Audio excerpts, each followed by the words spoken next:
Now it's time for this evening's toast. Thank you. Actually, please direct your attention towards the head table as we turn things over to one of our two best men this evening. Ladies and gentlemen, once again, a big round of applause, please, for Bret and Shawn.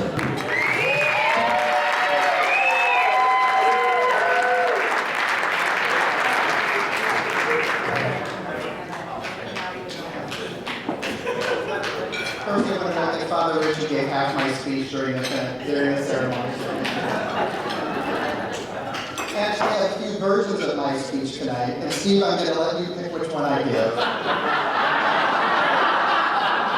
Would you like speech number 1, speech number 2, or speech number less than 4?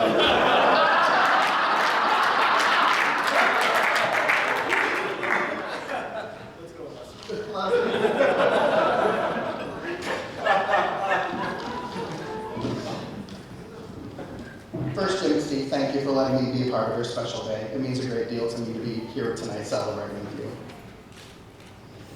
I want to talk about the suits. Whoever told you that navy blue and orange look good together was a liar. Those suits are ugly, and they make you look fat. I have written what I thought to be a very funny best man speech. I knew it was borderline inappropriate, so I ran it past Steve first for approval. Well, he cut it to shreds. I said, Steve, I really think my speech needs to be funny. He said he didn't care. He cut every last word and said, Bret, if you want to be funny, tell some of your Tom jokes. Sorry,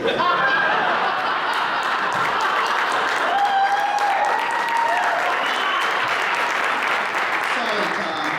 Blame Steve. Tom's nose is so big.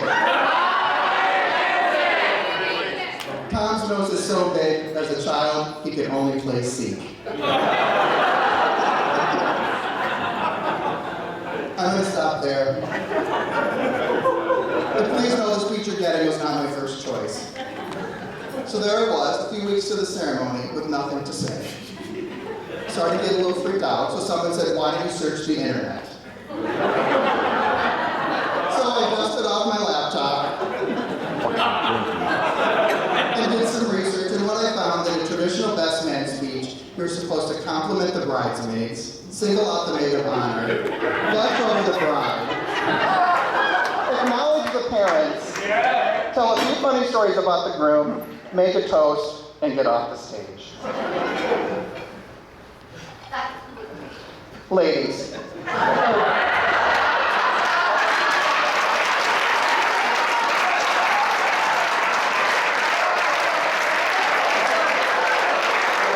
Your dresses are stunning. You've never looked more beautiful. Shawn, except for the bride, you're the prettiest girl here. Killer rap. I guess maybe I should have Googled gay man best man features. Steve, no woman has ever made Jim more happy.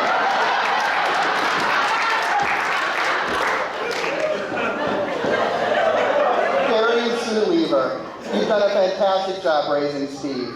He's a great guy, a true gentleman, polite, courteous. I could go on and on. Congratulations to Gary and Sue Lever.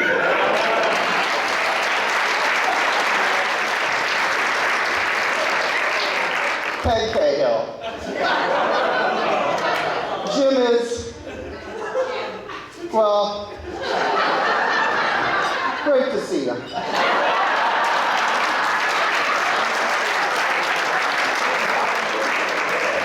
No, Jim, I know you tried. You know you tried. God knows you tried. No, Jim can also be a very great guy when he wants to be. He loves Steve. He loves his family. He's a great friend. A pain in the ass softball coach. So-so fisherman. And when his customer service bonus is in jeopardy, he can be courteous and polite.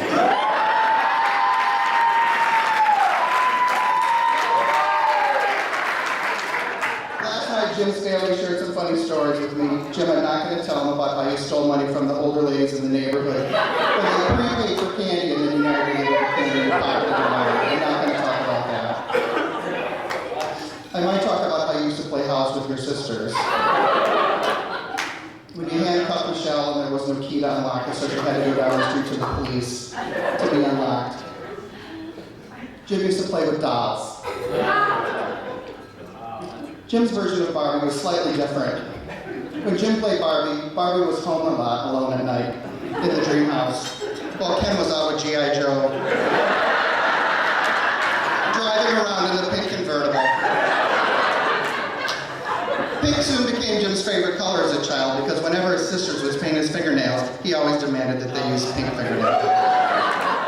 Yeah, buddy.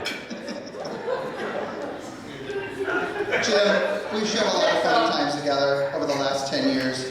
We go to Cubs games, played softball together, a lot of restaurants, bars, we've taken some trips together. Whenever Jim and I are out, or Steve or any of us, Jim and I are always the two pointing out all the hot guys. So one day we're sitting at the Cubs game, and Steve says kind of pouty, well, Bret, how come you never point out the hot guys to me? So I looked at Jim and said, "'Cause Steve, I never knew you were attracted to hot guys."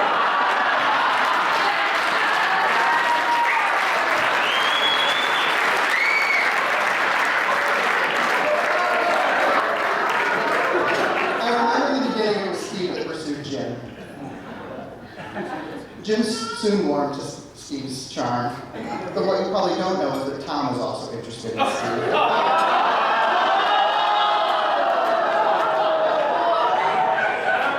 I remember sitting around the pool in Tampa one year talking about Steve's options, and I said, "Poor Steve, these are the choices." Turns out, Steve, it was a good choice. I remember when Jim made his choice that he wanted to get married to Steve, and how excited he was for the proposal. He called and said, "We're going to go to a fancy restaurant, I'm going to propose over dessert, and I think I'm going to hide the ring and then dessert." I said, "Jim, I've seen Steve eat." Well, if he doesn't stop to chew, it's always going to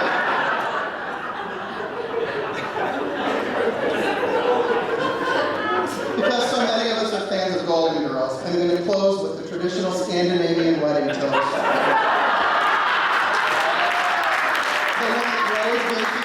On her wedding day. Geflackeflaufen, flacken-flurfen, verflackeflingen, flacklaufen. Which loosely translated means, may your cupboards always be full of pickled herring, and may you share a lifetime of happiness together.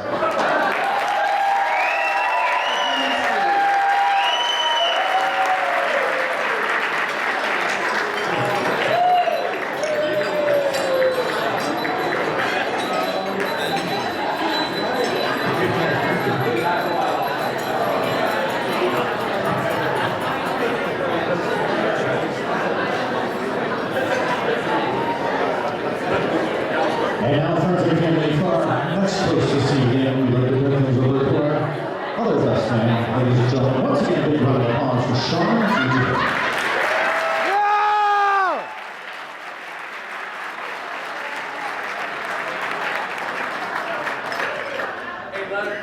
Ever since the engagement, Jim told me there was a competition to see who had the better speech. I'm going to let you know I'm not very funny. But I know my strengths. Growing up, I was very lucky to have a big brother who looked out for me. From my earliest memories, we always played together, and he included me in everything we did. We got along incredibly well. In fact, I can barely remember a time we were fighting. That might be in part due to the fact that we were so opposite. Everything we did seemed to work because we each took on completely different roles.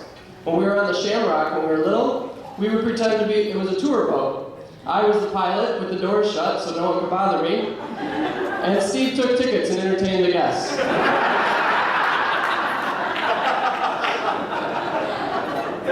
I would quite often play baseball and pretend I was the entire Chicago Cubs lineup, while Steve put up a TV tray in the driveway and announced my game.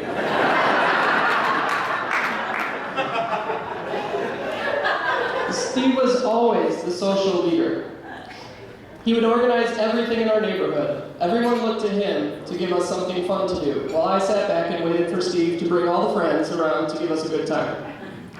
Since we depended on Steve to organize the fun, we did end up putting on many theatrical productions directed by Steve, starring all the neighborhood kids. When we became teenagers, Steve still looked out for me and let me tag along. Even when he was in high school and I was not yet, I was allowed to hang out with his friends, of which soon became my friends too. It wasn't until a few years later that I noticed many of his friends had siblings my age, but I was the only one who was part of the group. As I thought about our future, I had a pretty good idea of how it would work out. I always wanted a family with kids, but I figured I was way too shy to ever ask a girl out, let alone marry me. So I resigned to the fact that I would again tag along with my brother Steve and his family. I was pretty sure Steve would have no problem getting married and have a big family, like 4 children or something. I would be the fun uncle who came over to hang out and enjoy family life. Then Steve graduated high school. He went to ECC and got very involved in the theater company. This was the beginning of Steve accepting who he was and trying to figure out how to fit in. He started hanging out with new friends that weren't aware that I was supposed to be part of the group, and I became a little bitter.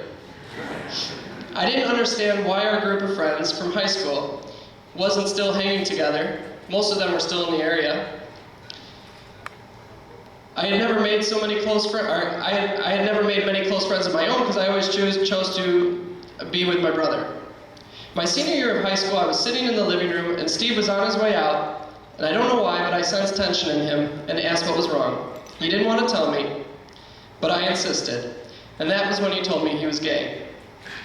Now, I usually consider myself to be quite smart, but when I think about how blindsided I was by this, it's hard not to question my intelligence. He was the closest person in my life. We shared a room for 18 years. I drove his girlfriend home every night.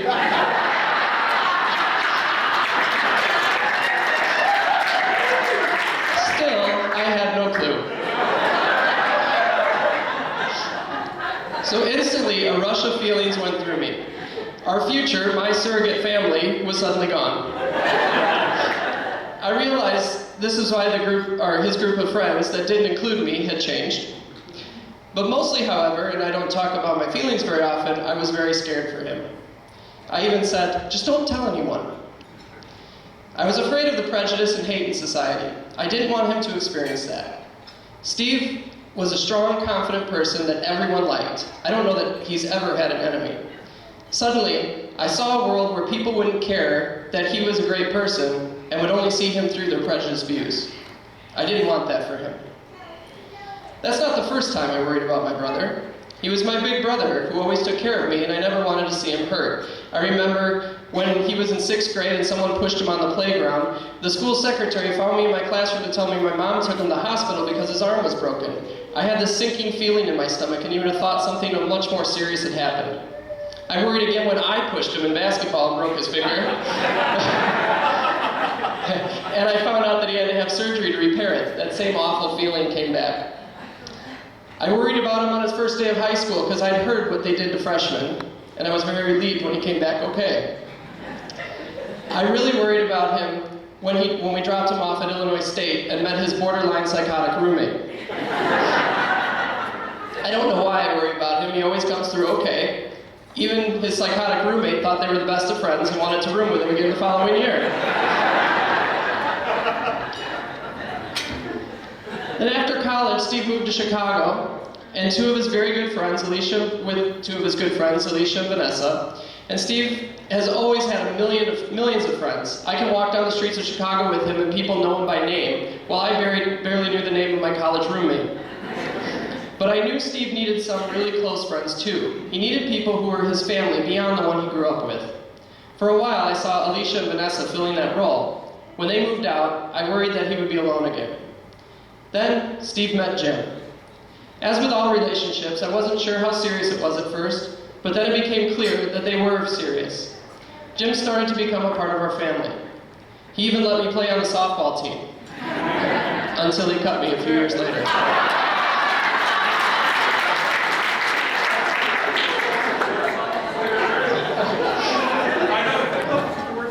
My 4 children have grown up knowing Uncle Jim and Uncle Steve. It makes me very happy to see their eyes light up when they're going to get to spend time with them. Steve has been such an important part of my life that I'm glad to see he and Jim have become so important to my family too. Although Steve and Jim have had each other for a while, today is truly a wonderful day. They're now bonded through marriage. It doesn't matter what the piece of paper says because, in my experience, the bond of marriage is about your lifelong commitment to each other, knowing you will have your spouse by your side in hard times as well as good, having someone who understands you like no one else, and truly becoming one together. I know I don't have to worry about my brother. He always makes it just fine. And now he has Jim, and they have a family of their own. I couldn't ask for a better brother or friend. I'm so happy for both of you.